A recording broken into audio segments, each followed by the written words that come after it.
Hello. तो चलो आज डिस्कस करते हैं कि क्लास 11th का फिजिक्स कैसे स्टार्ट किया जाए। जो बच्चा क्लास 10 से क्लास 11 आ रहे हैं और साइंस स्ट्रीम में जा रहे हैं, उनके लिए फिजिक्स एक बहुत ही इंपॉर्टेंट सब्जेक्ट होने वाला है and one of the most difficult subject भी है।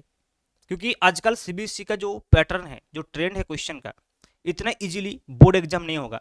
पहले लोग ये मानते थे कि JEE mains and JEE NEET जो है, जेई मेंस एडवांस और नीट जो है, ये बहुत डिफिकल्ट एग्जाम है जिसमें फिजिक्स बहुत टफ पूछा जाता है। लेकिन आजकल सीबीएसई बोर्ड का जो पेपर आ रहे हैं, specially last 3 years, that is not less than the level of this kind of exam JEE mains. NEET में तो थोड़ा सा हल्का रहता है क्वेश्चन, लेकिन जेई मेन का लेवल का क्वेश्चन आ रहे हैं एग्जाम में। So you have to aware about this and accordingly you have to prepare. हल्के में नहीं लेना है सीबीएसई बोर्ड एग्जाम को। सो स्टार्टिंग से ही आपको ये ध्यान देना पड़ेगा। और देखो, ये जो 3 सब्जेक्ट्स है, फिजिक्स, केमिस्ट्री, बायो और मैथमेटिक्स, जिसके पास पीसीएम होगा या फिर पीसीएमबी होगा, जिसके पास पीसीबी होगा, जो भी है फिजिक्स तो रहेगा ही। लेकिन out of this all 4 subjects physics आपको परेशानी करेगा। So you have to very particular about this subjects from the very early starting. पहले से आपको इसके लिए प्रिपेयर रहना है और स्ट्रेटेजी बनाना है कि कैसे फिजिक्स को सीखना है, हाउ टू लर्न फिजिक्स। इसको रट के आप नहीं पढ़ सकते हो। So you have to learn this subject and physics को लर्न करने के लिए specially class 11 from the very early time you have to go through a correct algorithm. क्योंकि सीक्वेंसेस जो है, चैप्टर्स का जो सीक्वेंसेस है, वो डिफरेंट बुक्स में डिफरेंस रहता है, डिफरेंट टीचर्स जो है डिफरेंस पढ़ाते हैं, लेकिन उसका एक सही एल्गोरिदम होना चाहिए। Without this algorithm you have to face very difficult in this subject, specially in class 11। क्योंकि देखो, फिजिक्स जो है, इसको एक्सप्रेस करने के लिए मैथमेटिक्स चाहिए। Mathematics is the language of physics. So you have to understand some basic mathematics before starting physics. पहले फिजिक्स नहीं स्टार्ट करना है। स्पेशली जो बच्चे पीसीबी लेने जा रहे हैं, उन लोगों के लिए मैं बता रहा हूं कि स्टार्टिंग से मैं जो 1 महीना पढ़ाता हूं, ऑफलाइन में क्लास में भी जब पढ़ाता हूं, 1 महीना मैं फिजिक्स स्टार्ट ही नहीं करता हूं। बेसिक मैथमेटिक्स का जो बेस है वो बिल्ड करने की कोशिश करता हूं मैं। क्योंकि पीसीबी स्टूडेंट के पास तो मैथमेटिक्स होगा ही नहीं, लेकिन जो पीसीएम का स्टूडेंट्स, वो भी पूरा मैथमेटिक्स जो है वो 1 महीने में नहीं पढ़ सकते हैं। क्योंकि मैथमेटिक्स का भी तो सिलेबस है ना, 2 साल का। लेकिन मैथमेटिक्स का जो सिलेबस है, कुछ पोर्शन ऐसा है 11th में है, कुछ पोर्शन 12th, जैसे कि कैलकुलस। कैलकुलस का जो पूरा पोर्शन है वो 12th में है। ट्रिगोनोमेट्री का भी कुछ ऐसा फॉर्मूला है जो 12th में है। लेकिन जब हम पहले स्टार्ट करेंगे चैप्टर्स जैसे कि मोशन इन 1 डायमेंशन, उसमें सारे चीज आ जाएगा। Vectors, motion in 1 dimension, 2D motion, है ना। तो इसमें सारे मैथमेटिक्स इन्वॉल्व हो जाता है, और शुरू में जब इतना मैथमेटिक्स इन्वॉल्व हो जाते हैं तो बच्चा डर जाते हैं।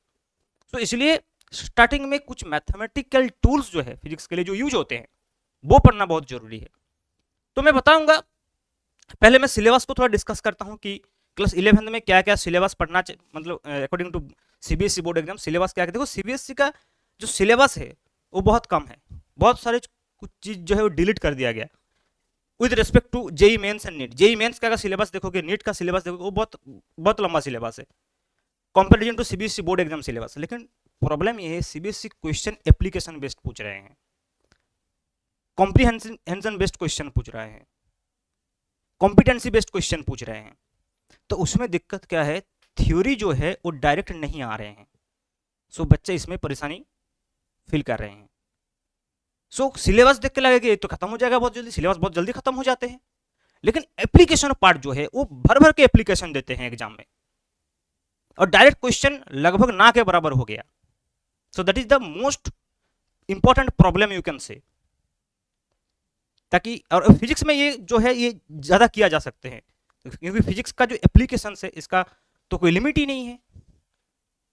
सो इसमें प्रॉब्लम इसलिए होते हैं। तो पहले से ही इस सब्जेक्ट को लर्न करने की कोशिश करना है।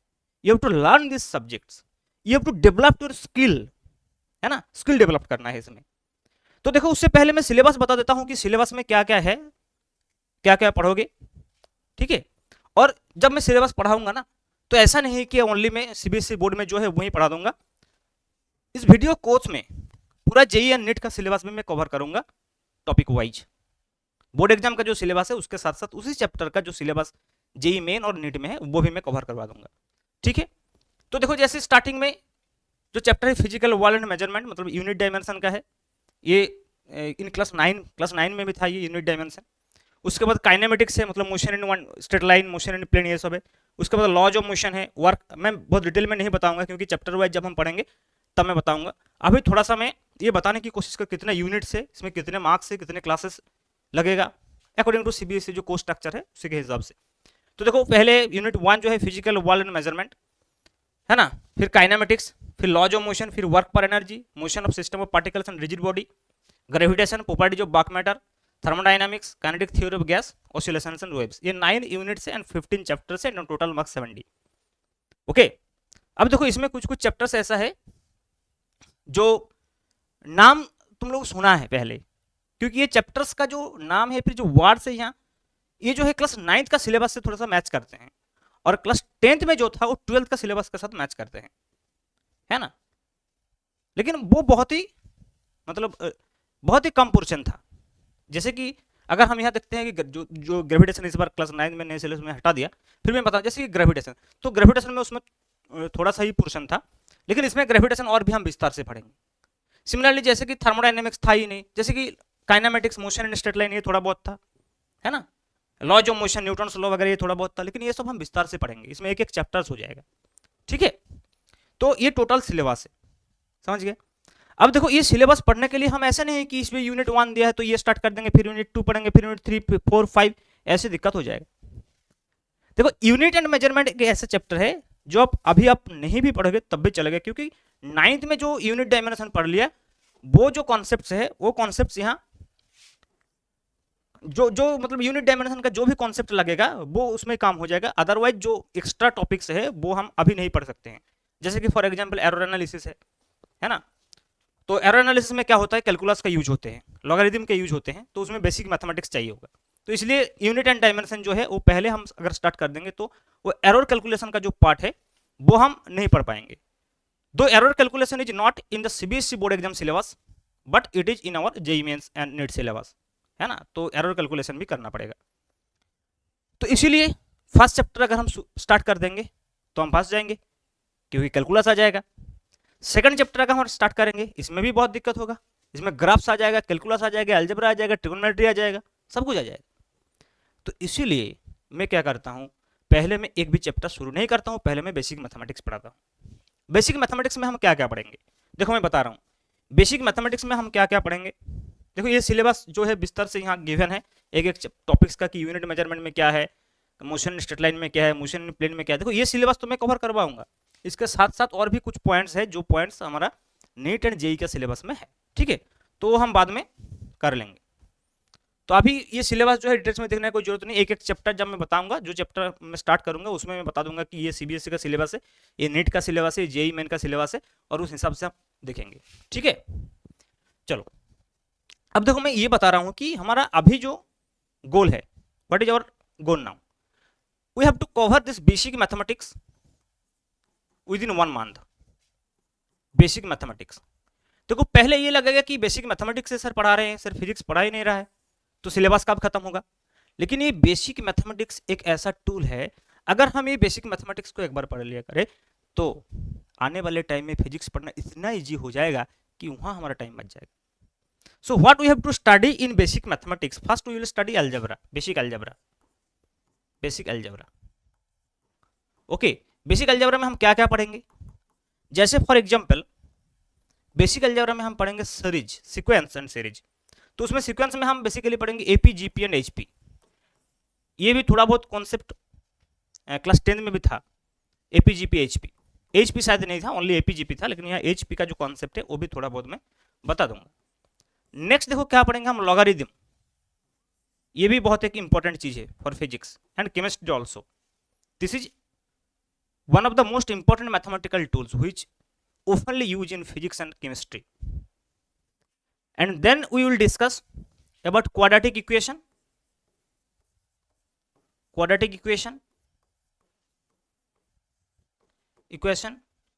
then we will discuss about complex number। ये पहले डिस्कस कर लूंगा ताकि कॉम्प्लेक्स नंबर का जो कुछ चीजें है वो क्वाड्रेटिक इक्वेशन में यूज होते हैं, सो ये पहले डिस्कस करेंगे, उसके बाद क्वाड्रेटिक इक्वेशन यूज करेंगे, पढ़ेंगे। ओके, नेक्स्ट हम क्या पढ़ेंगे, बेसिक अलजेब्रा। हम पढ़ेंगे सीरीज, इनफाइनाइट सीरीज के बारे में थोड़ा बहुत पढ़ेंगे, इनफाइनाइट सीरीज। और हम पढ़ेंगे binomial theorem, this is also very important, binomial theorem. ऐसा नहीं है कि बहुत डिटेल में पढ़ेंगे जो मैथमेटिक्स में है, थोड़ा थोड़ा मैं कॉन्सेप्ट बताऊंगा, ओके, ताकि हमारा फिजिक्स में जो चाहिए होगा वो काम चल जाएगा, है ना। उसके बाद हम पढ़ेंगे डिटर्मिनेंट, ये भी यूज होगा स्पेशली जब हम वेक्टर पढ़ेंगे तो डिटर्मिनेंट। देखो ये, अब देखो ये जो मैंने चैप्टर्स लिखा है मैथमेटिक्स में, ये बहुत विस्तार से पढ़ोगे तुम लोग जिसके पास मैथमेटिक्स होगा, है ना, जो पीसीएम का स्टूडेंट होगा तो उसके पास तो ये सब करना ही पड़ेगा। लेकिन जो पीसीबी का है उनको क्या करना है, ये जो सिलेबस में पढ़ा रहा हूँ अभी बेसिक मैथमेटिक्स का, इसको बार बार रिपीट करना है, पूरा 2 साल इसको रिपीट करते रहना है, ठीक है। तो देखो ये हो गया बेसिक अलजेब्रा। उसके बाद हम पढ़ेंगे ट्रिगोनोमेट्री। क्या पढ़ेंगे, बेसिक ट्रिगोनोमेट्री पढ़ेंगे, ओके, ट्रिगोनोमेट्री, ट्रिगोनोमेट्री। और ट्रिगोनोमेट्री के बारे में थोड़ा बहुत तो आइडिया है ही क्लास 10 में, लेकिन उससे भी थोड़ा आगे जाना पड़ेगा, ठीक है। ट्रिगोनोमेट्रिक जो रेशियोज है और ट्रिगोनोमेट्रिक जो एंगल है that you only know up to 90 degree, है ना, साइन 30, साइन 45 ये सब पता है, लेकिन यहाँ चाहिए होगा साइन 180, साइन 225, कॉस 135, ऐसे एंगल्स का जो वैल्यू है वो भी पता होना चाहिए। तो वो सब कैसे करते हैं, और कुछ जो ट्रिगोनोमेट्रिक जो सब मल्टीपल एंगल है और मल्टीपल एंगल है तो उसका कुछ फार्मूलास है ना, वो फार्मूलास भी पता होना चाहिए ट्रिगोनोमेट्री का। और ट्रिगोनोमेट्री एंड अलजेब्रा जब हम पढ़ लेंगे उसके बाद हम तैयार हो जाएंगे ये पढ़ने के लिए जो कि मोस्ट इंपॉर्टेंट थिंग है, that is calculus, calculus. And उसके साथ साथ ग्राफ्स, ग्राफ्स का मतलब क्या है, कोऑर्डिनेट ज्योमेट्री। ग्राफ्स का मतलब होता है कोऑर्डिनेट ज्योमेट्री, जो मैथमेटिक्स का हम कोऑर्डिनेट ज्योमेट्री में इसको पढ़ते हैं, ठीक है। तो ये सब बेसिक मैथमेटिक्स पहले पढ़ना।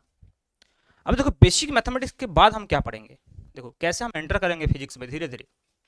देखो पहले हम बेसिक मैथमेटिक्स पढ़ेंगे, उसके बाद देखो ये मोशन इन प्लेन जो चैप्टर दिख रहा है ना, यहाँ एक चैप्टर दिख रहा है, देखो मोशन इन प्लेन, ये वाला चैप्टर, इसके अंदर एक मैथमेटिकल टूल्स घुसे हैं, that is vector.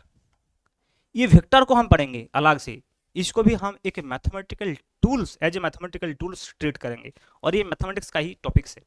In class 12th mathematics there is a chapter called vector. So vector एक मैथमेटिकल टूल ही है जो फिजिक्स में हम यूज करते हैं। सो बेसिक कैलकुलस के बाद हम बेसिक वेक्टर अलजेब्रा के बारे में पढ़ेंगे, क्योंकि जो अलजेब्रा तुम लोग क्लास 10 तक पढ़ लिया वो स्केलर अलजेब्रा है ना। तो वेक्टर अलजेब्रा चाहिए क्योंकि यहाँ वेक्टर क्वांटिटी से डील करना है, तो you have to know about vector algebra also. उसके बाद हम स्टार्ट करेंगे मोशन इन स्ट्रेट लाइन यानी कि 1 डायमेंशनल मोशन। उसके बाद हम स्टार्ट करेंगे मोशन इन प्लेन यानी कि 2 डायमेंशनल मोशन।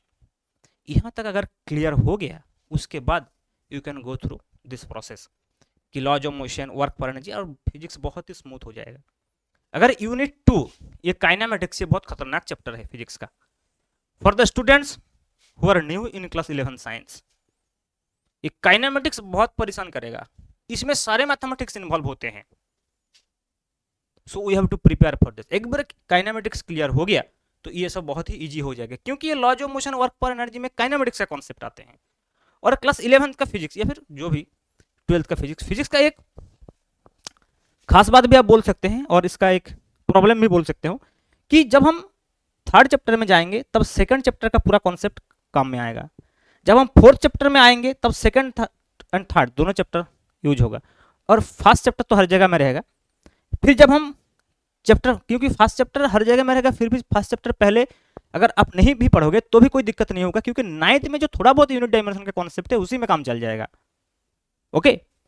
अब देखो ये जो मैं बता रहा हूँ कि फिर जब यूनिट 5 में हम आएंगे तब ये 2, 3, 4 पूरा काम आएगा। तो ये जो चैप्टर से ये वेल कनेक्टेड है, इसलिए क्लास भी बहुत अच्छे से रेगुलर करना है, ओके, नोट्स बनाना है, रिवीजन करना है, और अगले क्लास में एनर्जी के साथ आना है। ये प्रोसेस अगर गो थ्रू करोगे तो धीरे धीरे धीरे धीरे फिजिक्स का स्किल बनेगा, तब फिजिक्स का क्वेश्चन जो है, न्यूमेरिकल जो प्रॉब्लम जो है खुद कर पाओगे। और फिजिक्स का प्रॉब्लम न्यूमेरिकल्स अगर खुद नहीं कर पाओगे तो जितना भी कोशिश कर लो, जितना भी रट लो, एग्जाम पास नहीं होगा, बोर्ड एग्जाम ही पास नहीं होगा, जेई मेन नेट तो दूर की बात है। और आजकल मैं बता रहा हूँ, पहले मैंने बता दिया कि सीबीएसई बोर्ड को हल्के में मत लो। क्वेश्चन पैटर्न जो है फिजिक्स एग्जाम दे के बच्चा रोते हैं हर साल, एग्जाम देने से पहले भी डरते हैं, एग्जाम देने के बाद भी रोते हैं। So this is a very difficult thing, you have to deal with this subject differently, थोड़ा सा डिफरेंटली इसको डील करना पड़ेगा, इसके लिए टाइम देना पड़ेगा। ओके, सो नेक्स्ट क्लास से हम स्टार्ट करेंगे ये बेसिक मैथमेटिक्स, उसके बाद धीरे धीरे मैंने जैसे बोला ऐसे हम आगे बढ़ेंगे। ठीक है, so thank you for your attention.